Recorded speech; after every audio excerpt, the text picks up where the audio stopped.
The Bride in the Attic, one of the many legends of the haunted mansion. Have you ever believed yourself to have wandered into that most fabled, mysterious part of the Old South, known as the Bayou, just beyond the edges of New Orleans? So perhaps you have.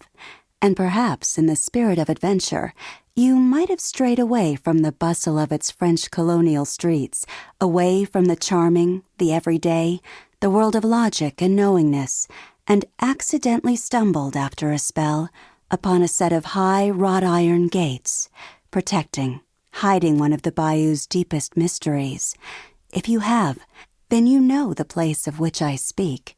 For beyond these gates and up a winding path stands a lone antebellum mansion, graceful, well-maintained and lovely, despite one unmistakable fact. No one has lived in it for over 150 years. That large, graceful house is known far and wide as Gracie Manor. And since you are a visitor to these parts, allow me to explain that it has a long and storied history. The mansion has inspired many myths and legends, some founded in truth, and some no more than modern fantasy. Conventional wisdom of the house's origin and the intentions of its various occupants have been somewhat fluid over the passing years, but one thing remains certain: the mansion is most assuredly haunted. How and why it came to be haunted, and by whom, is where most of the tales differ. And one of the oldest tales, a tale that begins even before the existence of the house itself, has now largely been forgotten, save for one curious, incongruous artifact. In fact, if you stand at the base of this manor and shade your eyes from the blinding sun piercing the bayou as you look to the highest-most reaches of the glorious mansion, you might see this mystifying artifact. There, perched atop the turret of the old house, sits a weather vane in the form of a ship. It was some time after the War of 1812, in that glorious age when New Orleans was truly the Paris of the West, that a mysterious sea captain appeared in the city. Whence he had come none could tell, but one thing was clear: he had wealth.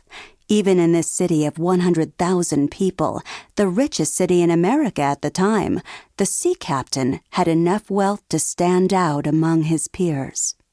Though he was a mysterious and quiet man, this notice did not displease him.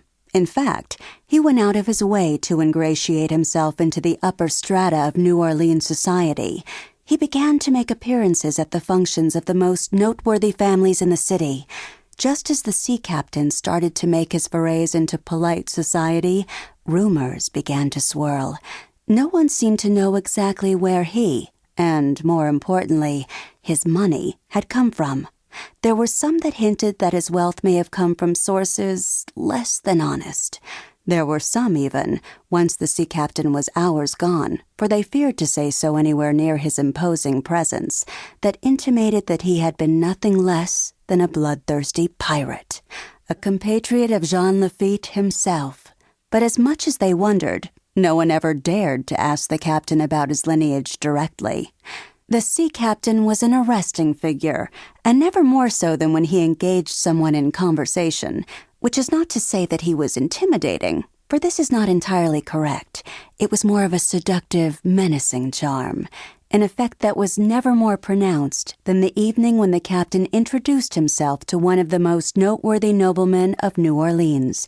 He was head of an old mercantile family, and the sort of man who would never have spoken with a sea captain of any sort, were it not for the introduction by one of his peers, who insisted he must meet this extraordinary man. So it was that the nobleman found himself speaking to the captain, and within minutes accepting an invitation to dine with him at the city's finest restaurant. Later, away from the presence of the mysterious man, the nobleman had second thoughts and decided to cancel the engagement, only to find that he had no way of contacting the sea captain to send his regrets.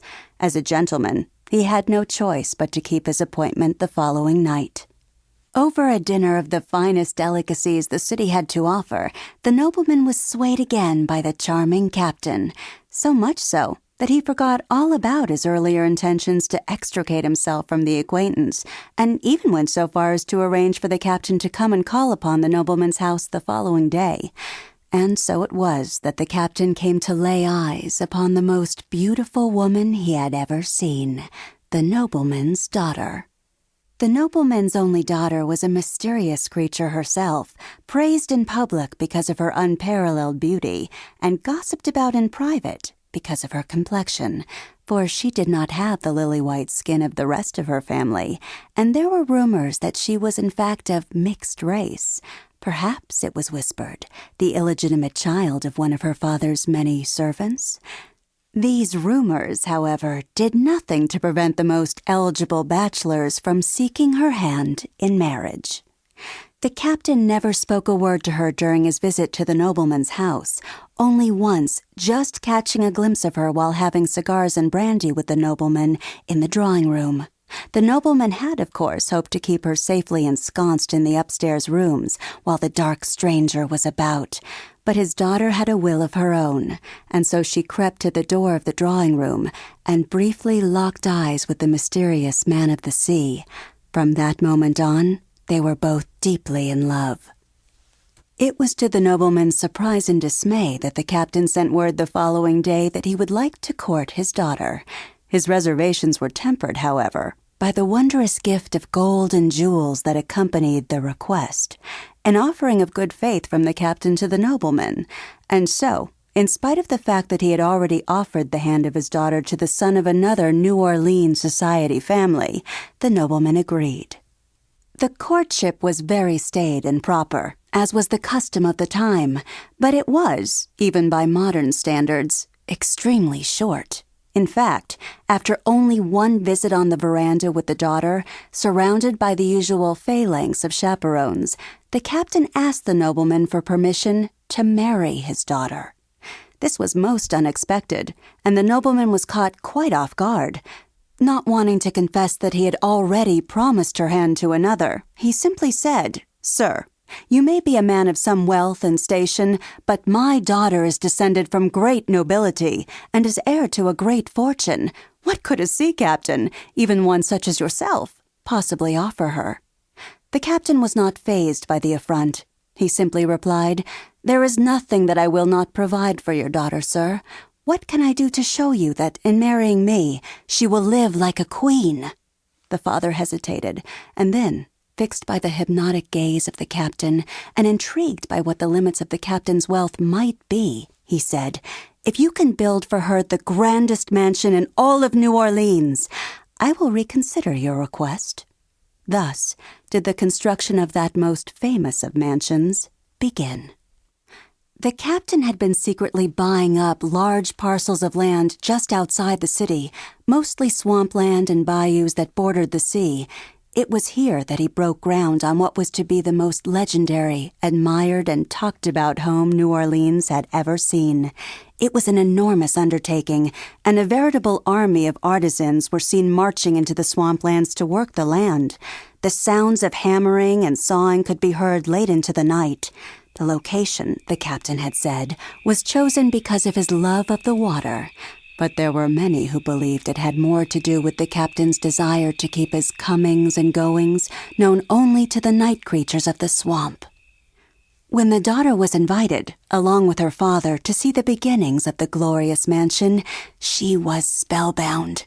Only a portion of the first floor had been completed, and yet she could already see that this was going to be an estate unlike any other, and more than the promise of the grand house itself, her heart leapt to think that she would soon be sharing it with this fascinating man, in what seemed to her a lush green fairy tale kingdom of their own making. To the nobleman, it was just a swamp, and it made him shudder to think of his daughter living here in the wilds outside the city. Oh, but the house! The foundations and the columns alone were grander than anything he could have ever imagined. This captain was a man of enormous wealth. That much was now clear beyond a doubt. The nobleman was a product of the old world and its notions of class and lineage,